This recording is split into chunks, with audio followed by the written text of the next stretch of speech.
Mister perfect extra gold. தாம்பத்திய வாழ்வில் தடுமாற்றமா, இல்லற வாழ்க்கை இனிமையாக அமைய வேண்டுமா? இனி கவலை வேண்டாம். பல வருடங்களாக குழந்தை இல்லாதவர்களுக்கும் குழந்தை பாக்கியம் கிடைத்துள்ளது. வயதான பலகினமா, சுகர் பலகினமா, அனைத்திற்கும் ஒரே தீர்வு.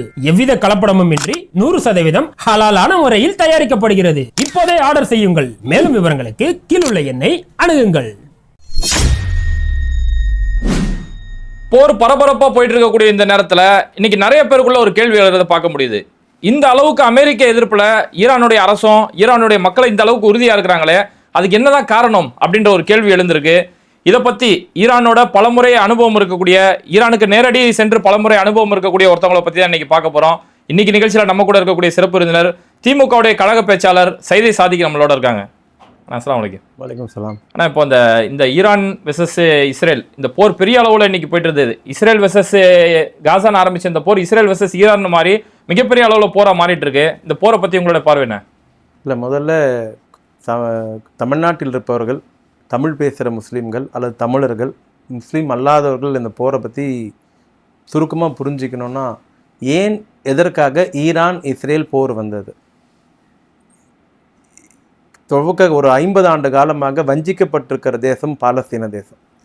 அந்த வஞ்சிக்கப்பட்ட தேசத்தை குடியேறியாக வந்தவர்கள், இடம் கேட்டு வந்தவர்கள், 2ஆம் உலகப் போரில் அரபு நாடுகள் தோற்ற பொழுது, முசோலினியும் ஹிட்லரும் தோற்ற பொழுது, 2ஆம் உலகப் போரில் ஜெர்மனி தோற்ற பொழுது, அங்கே இருக்கக்கூடிய பிரிட்டனும் அமெரிக்காவும் ரஷ்யாவும் வென்ற பிறகு தோற்ற நாடுகளிடத்தில் இவர்கள் களவாடினார்கள்.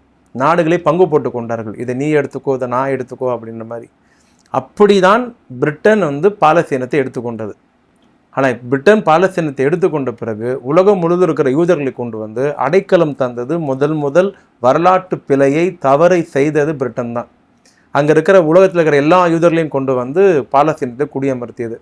ஒரு உதாரணத்துக்கு ஒரு 500 குடும்பமாக வந்தவர்கள், திண்ணையில் இருந்தவங்க, ரோடில் இருந்தவங்க, ஒரு கூடாரம் போட்டு இருந்தவங்க, இன்றைக்கி ஒத்துமொட்ட பாலஸ்தீனத்தை ஆக்கிரமித்து சொந்த நாட்டு மக்கள், பாலஸ்தீனத்தின் சொந்த மக்கள், பூர்வ குடிகள் இன்றைக்கி அகதிகளாக மாறி அங்கே பிரச்சனை இருக்குது. சரி, அங்கே பெரிய இன்னொரு நோட் பண்ண வேண்டிய விஷயம் என்னன்னு பார்த்தீங்கன்னா, பாலஸ்தீனம் என்பது அஹ்லே சுன்னத், அதாவது சன்னி முஸ்லீம்கள் பெரும்பான்மை அல்ல, 100% இருக்கிற நாடு பாலஸ்தீன நாடு. அங்கே பிரச்சனை. ஆனால் இந்தியாவில் எடுத்துட்டிங்கன்னா, பாலஸ்தீனமா இஸ்ரேலா என்ற பிரச்சனை எப்பொழுதெல்லாம் வருகிற பொழுதெல்லாம், நேருவில் துவங்கி ராஜீவ்காந்தி வரையில், ஏன் இப்படி கூட சொல்லலாம், பாஜக இல்லாத அரசுகள் எப்பொழுதெல்லாம் இந்தியாவில் இருந்ததோ அத்தனை அரசுகளும் பாலஸ்தீன பக்கமே நின்றன.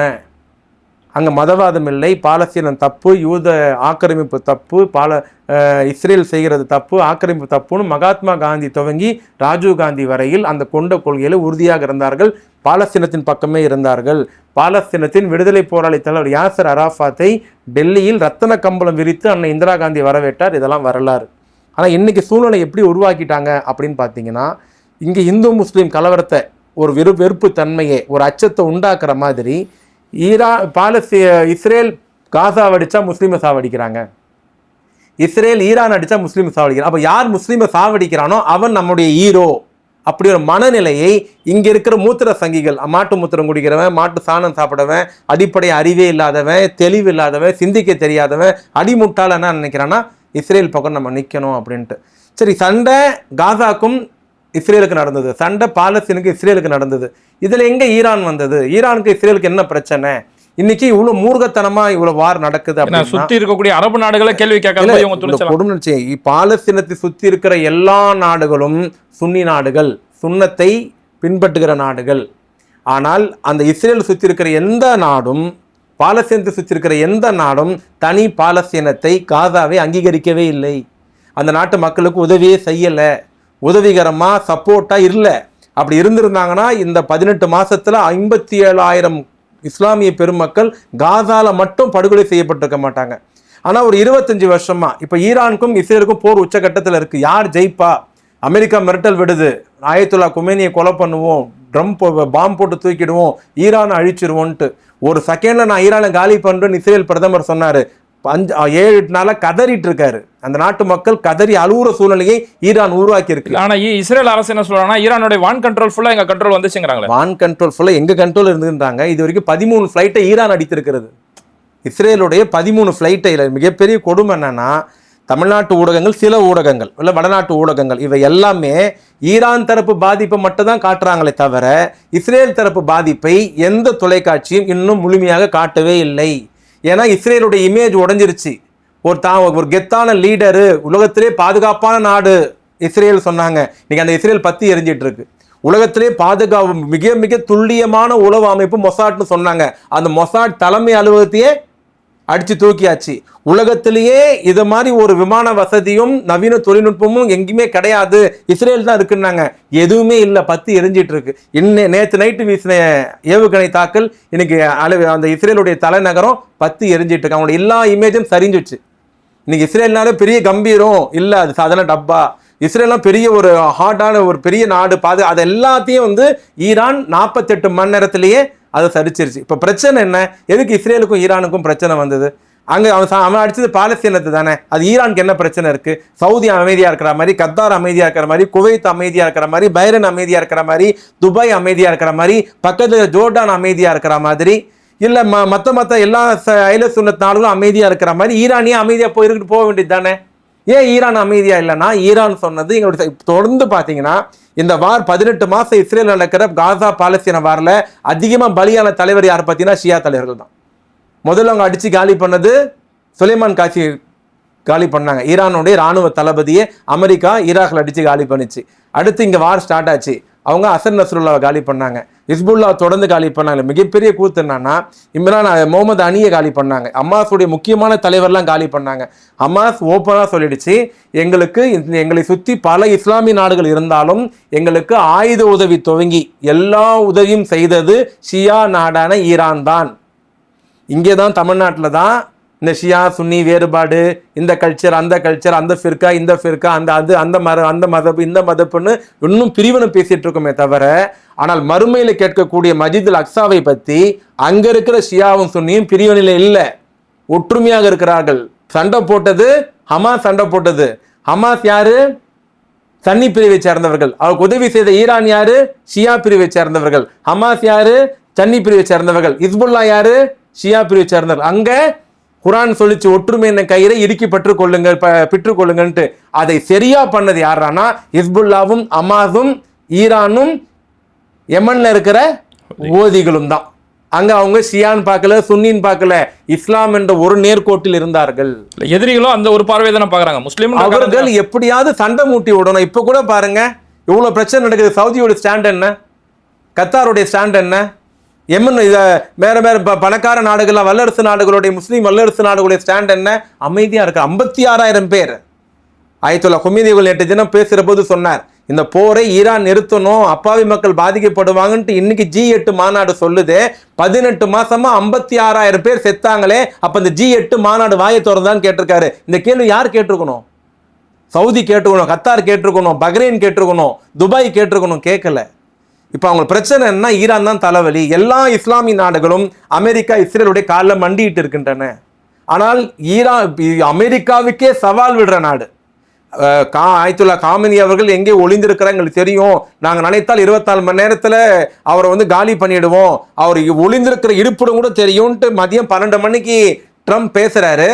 நான் எங்கே ஒளிஞ்சு இல்லை, ஓப்பன்ல தான் இருக்கிறேன்ட்டு சாயங்காலம் 4 மணிக்கு மசூதியில் பயான் கொடுக்குறாரு. உன்னுடைய மிரட்டலுக்கு அஞ்ச மாட்டோம், ஃபேஸ் பண்ணிப்போம், நாங்கள் போரை நிறுத்த மாட்டோம். இந்த துணிச்சல் நிகழ்கால இந்த நூற்றாண்டுல எந்த தலைவருக்காக இருந்ததான்னு சொன்னீங்கன்னா எந்த தலைவருக்குமே இல்லை. இல்ல இப்ப நீங்க பலமுறை ஈரானுக்கு போன அனுபவம் உங்களுக்கு இருக்கு. இந்த அளவுக்கு உறுதியோட அந்த மக்கள் இருக்கிறாங்களே, ஏன்னா மக்களுமே அவ்வளவு உறுதியா இருக்கிறாங்க.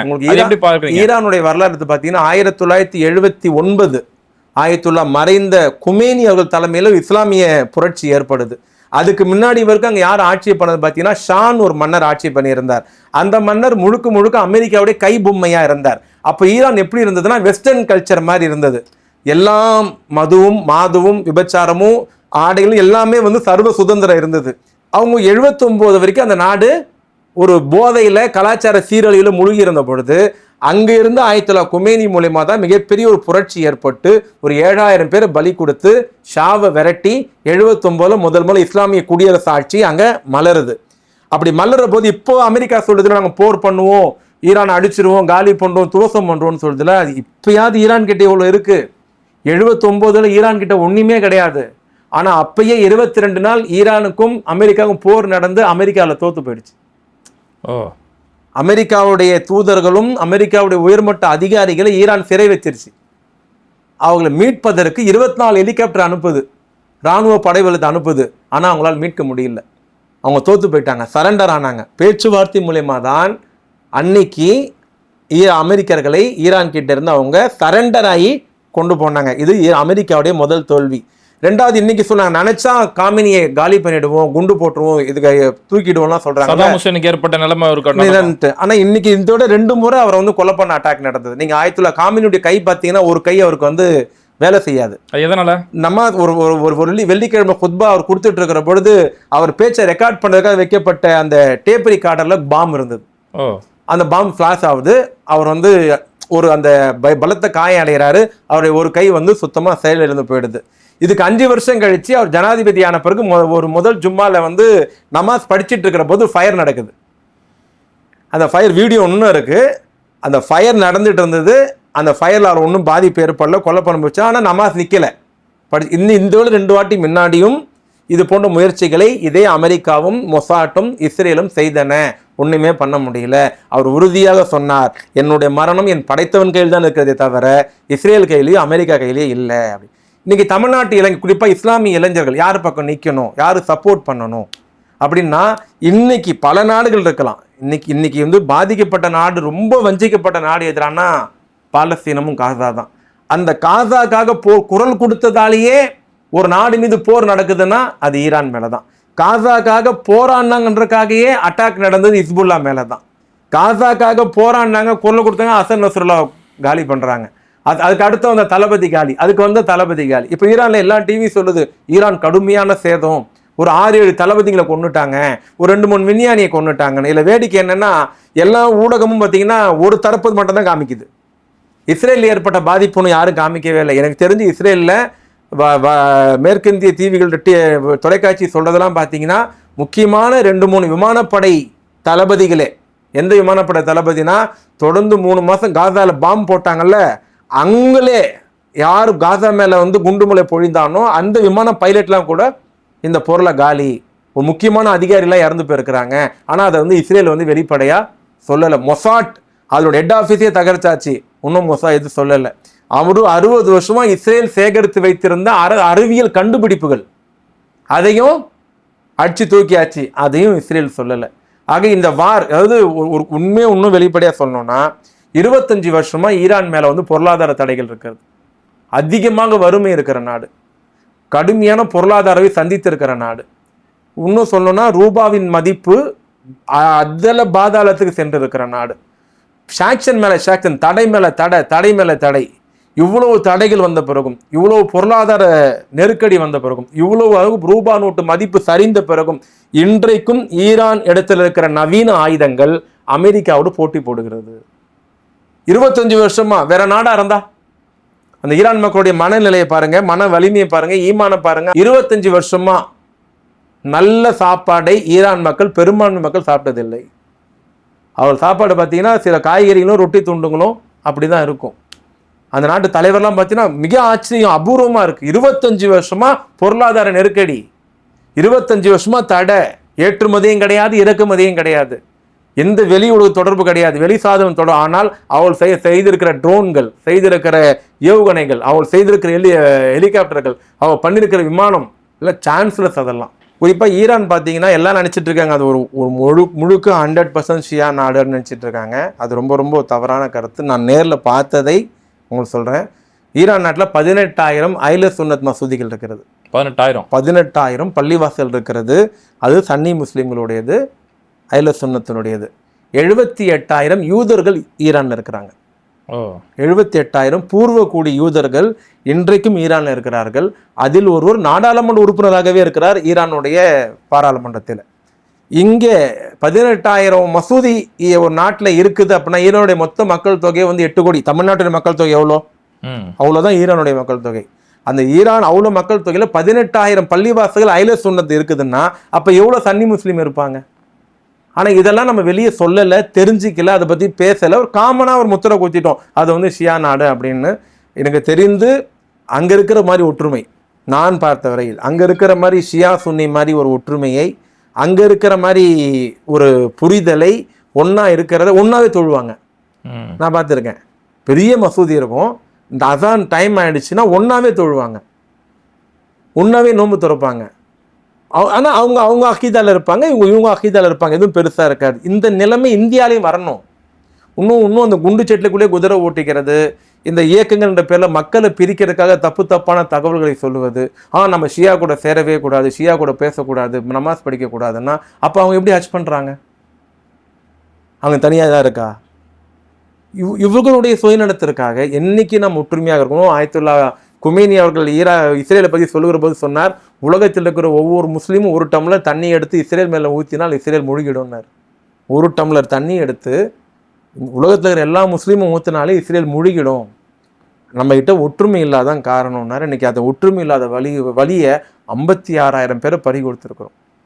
இன்னைக்கு இன்னொரு நாடை அடிப்புன்னு திமுரோடு பேசுகிறார். ஆனால் இன்னைக்கு இவ்வளோ பேர் இருந்தோம், எதை பற்றியும் கவலைப்படாமல். இன்னைக்கு ஆயத்துல்லா ஹாமினியனுடைய ஒரு பயான் வந்திருக்கு, ஒரு ஸ்பீச் வந்திருக்கு. என்னுடைய உயிரோ ஈரானோ எங்களுக்கு முக்கியமல்ல, இஸ்லாம் தான் முக்கியம் அப்படின்ட்டு எழுதி வைத்துக் கொள்ளுங்கள். ஒருவேளை இன்ஷா அல்லாஹ் நாடினால்தான் எதுவும் நடக்கும். நாம் வெற்றி பெற்றால் உலகத்தில் நம்மை விட, உலகத்தில் நம்ம இஸ்லாமியர்களை விட யாரும் தலை நிமிர்ந்து நடக்க முடியாது. ஒருவேளை இஸ்ரேல் அமெரிக்கா இடத்தில் ஈரானுக்கு ஏதாவது பாதிப்பு ஏற்பட்டால், அதனுடைய தலைவருக்கு ஏதாவது பாதிப்பு ஏற்பட்டால், அது உலகத்தில் இருக்கிற ஒவ்வொரு இஸ்லாமியருக்கும் தலைகுனியும். ஆக ஈரான் வெற்றி பெற வேண்டும், ஈரானின் தலைவர் வலிமை பெற வேண்டும். அப்பொழுதுதான் உலகத்தில் இருக்கிற எல்லா முஸ்லீம்களுக்கும் ஒரு மரியாதை, தமிழ் லோக்கல் மண்ணில் சொன்ன ஒரு கெத்து, ஒரு பெரிய சந்தோஷம்லாம் எனக்கு அந்த காசாவுடைய வீடியோவெல்லாம் பார்த்து கண்ணீர் சிந்தின நம்ம ஒரு வாரமாக இஸ்ரேலுடைய வீடியோ பார்த்த பிறகு தான் வலினா என்னன்னு திருப்பி சொல்லியிருக்கோம். ஒரு பில்டிங் சரிஞ்சா, ஒரு குழந்தை செத்தா, ஒரு தாய் செத்தா, ஒருத்தங்க பாதிப்பு ஏற்பட்டால் அதனுடைய வலி கதறல் எப்படி இருக்குன்றதை இன்னைக்கு இஸ்ரேல் காமிச்சிருக்கோம். இஸ்ரேல் மக்களும் அதை உணர துவங்கி இருக்கிறார்கள். நிச்சயமாக காசா மீட்கப்படும், ஈரான் அந்த பொருளை வெற்றி பெறும். இல்லை, அமெரிக்கா நேரடி தாக்குதல் நடத்தும்னு எதிர்பார்க்குறீங்களா? இல்லை, நேரடி தாக்குதல் நடத்தினா இது அமெரிக்கா அவ்வளோ சீர முட்டாள் வேலையை பண்ணாது. அதிபர் ட்ரம்ப் மட்டும் தான் முட்டாள் மாதிரி பேசிட்டு இருக்காரு தவிர அவர் சுற்றி இருக்கிற அதிகாரிகள்லாம் தெரியும். ஏன்னா ஈரானை சுற்றி 26 முகாம்களை அமெரிக்கா அமைத்திருக்கிறது. ஈரானுக்கும் அமெரிக்காவுக்கும் ரொம்ப தூரம். நேராக ஈரான் போய் அமெரிக்காவை அடிக்க முடியாது. ஆனால் அமெரிக்காவுடைய 75,000 துருப்புகள் எங்கே இருக்குன்னா, யமனில், கத்தாரில், ஜோர்டானில், சிரியாவில், குவைத்தில், பஹ்ரைனில், சவுதியில். இதெல்லாம் ஈரானுக்கு இது எவ்வளோ தூரம்னு கேட்டிங்கன்னா எல்லாம் 1000-500 கிலோமீட்டர் தான். அப்போ இவங்க அமெரிக்காவை அடிக்கிறதுக்குள்ள இந்த 75,000 பேருக்கு சவப்பட்டியை தயார் செய்து வைங்கள்ன்ட்டு இன்னைக்கு ஈரானுடைய துணை அதிபர் சொல்லியிருக்கிறார். ஆக அந்த முட்டாள்தனமான வேலையை அமெரிக்கா செய்யாது. சும்மா கொடுத்துனே மிரட்டினே இருக்கிறாங்க, அடிப்போம்னு. ஆனால் தொடர்ந்து ஈரான் அடித்து கொண்டே இருக்கிறது. இன்ஷா அல்லாஹ் நிச்சயம் வெற்றி ஈரான் பக்கம் தான் இருக்கும். சரிங்க ஜி, இந்த ஒரு குறுகிய நேரத்தில் இந்த போர் சம்பந்தமாக மட்டும் இல்லாமல் ஈரான் சம்பந்தமான பல வரலாறு ஆதாரங்களை தெளிவுபடுத்தினீங்க. நிகழ்ச்சியில் கலந்து ரொம்ப நன்றி. கண்டிப்பாக அடுத்த நிகழ்ச்சியில் சந்திப்போம். சலாம். இது மாதிரி வீடியோக்களை தொடர்ந்து பார்க்கறதுக்கு மறக்காம பேட்டை டிவியை சப்ஸ்கிரைப் பண்ணிட்டு இந்த வீடியோக்களை உங்க நண்பர்களுக்கு அதிகமாக ஷேர் செய்யுங்க. இணைந்திருப்போம்.